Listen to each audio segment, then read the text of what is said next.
കൊച്ചു കുട്ടികൾക്ക് വേണ്ടി ഇന്ന് ഞാൻ ഒരു കഥ വായിക്കാം. എൻ്റെ ശാലുമോളുടെ ലോകം എന്ന ബാലസാഹിത്യ കൃതിയിൽ നിന്ന്. ശാലുമോളും ശലഭവും.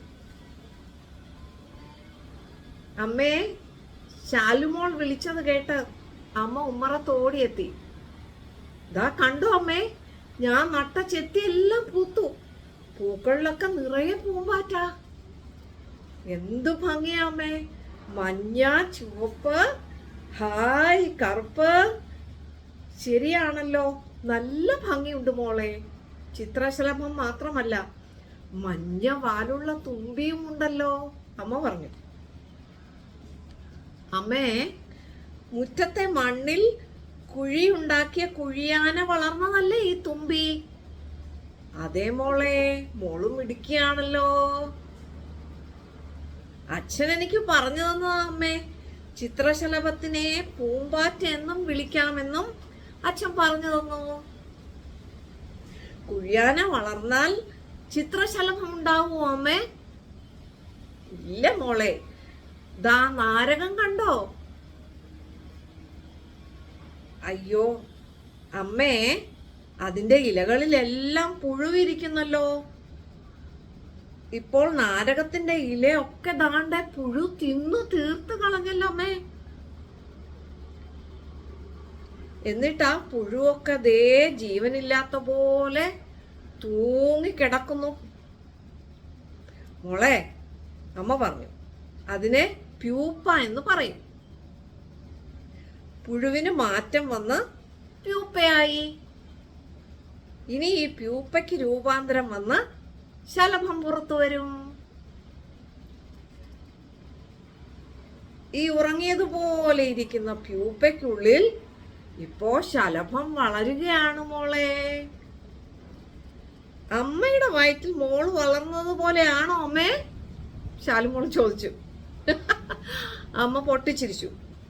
അതിൽ നിന്ന് ഒരു വ്യത്യാസമുണ്ട് മോളെ പൂപ്പയ്ക്ക്. ചിത്രശലഭത്തിന്റെ അമ്മയല്ല, അമ്മ ശലഭം. അത് മുട്ടയിട്ടു, പിന്നെ അത് പുഴുവായി, പിന്നെ അത് പ്യൂപ്പയായി, അവസാനം അത് കുഞ്ഞ് ശലഭമാകുന്നു. എൻ്റെ ശാലുമോളെയാണെങ്കിൽ അമ്മ അമ്മയുടെ വയറ്റിൽ തന്നെ വെച്ച് വളർത്തി പ്രസവിക്കുകയല്ലേ ചെയ്തേ. ശലഭം ചെറുപ്രാണിയല്ലേ മോളെ, അത് മുട്ടയിടുകയേ ഉള്ളൂ, ബാക്കിയൊക്കെ പ്രകൃതി തന്നെ നോക്കിക്കൊള്ളും.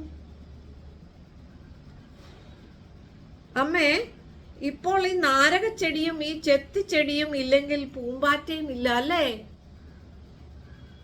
അതെ മോളെ, ചെടികളും മരങ്ങളും ഒക്കെ ഉണ്ടെങ്കിൽ മാത്രമേ എല്ലാ ജീവജാലങ്ങൾക്കും നിലനിൽക്കാനൊക്കൂ. നാം എല്ലാം പരസ്പരം ബന്ധപ്പെട്ടിരിക്കുന്നു. മുട്ടയിടാൻ ദേ ആ പൂഴിമണ്ണില്ലെങ്കിലേ കുഴിയാനയും ഇല്ല, തുമ്പിയും ഇല്ല. ശാലുമോളുടെ കണ്ണുകൾ വിടർന്നു. അവൾ തൻ്റെ ചെടികളുടെ ചുവട്ടിലെ മണ്ണിളക്കി ചെടികൾക്ക് വെള്ളമൊഴിച്ചു. പൂവിൽ തത്തി കളിക്കുന്ന മഞ്ഞ പൂമ്പാറ്റയോട് ശാലുമോള് ചോദിച്ചു, എന്തൊരു ഭംഗിയാ നിന്റെ മഞ്ഞ ഉടുപ്പിന്, നിന്നെ ഞാനൊന്ന് തൊട്ടോട്ടെ. ശലഭം അടുത്ത ചെടിയിലേക്കും പിന്നെ തൊടിയിലേക്കും പറന്നു. തൊടിയിൽ ഇളകുന്ന പട്ടുതൂവാല പോലെ ഒരുപാട് മഞ്ഞ ശലഭങ്ങൾ. എത്ര കൂട്ടുകാരാണ് എനിക്ക്!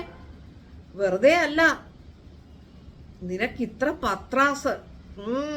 എനിക്ക് ഇത്രയും കൂട്ടുകാരുണ്ടല്ലോ എന്ന് വിചാരിച്ചിട്ട് വലിയ ഗമയാണല്ലേ ശലഭമേ നിനക്ക്. തൊടി നിറയെ കണ്ണാന്തളിപ്പൂക്കൾ. വെറുതെ അല്ല പൂമ്പാറ്റക്കൂട്ടം തൊടിയിൽ നൃത്തമാടുന്നത്. കാട്ടുപൂന്തേനിന് നല്ല രുചിയായിരിക്കും. ശാലുമോൾ തൊടിയിലിറങ്ങി കിന്നരി പൂമ്പാറ്റയോട് കൂട്ടുകൂടി. എന്നിട്ട് അവളോട് ചോദിച്ചു, നിനക്ക് മഞ്ഞ ഉടുപ്പിട്ട് വെറുതെ പാറി പറന്നാൽ മതിയല്ലേ, സ്കൂളിൽ പോകണ്ടല്ലേ? എന്തു രസമാ, പൂമ്പാറ്റ പറഞ്ഞു. ആര് പറഞ്ഞു? ഞങ്ങൾക്കും ഒരുപാട് പഠിക്കാനുണ്ട്.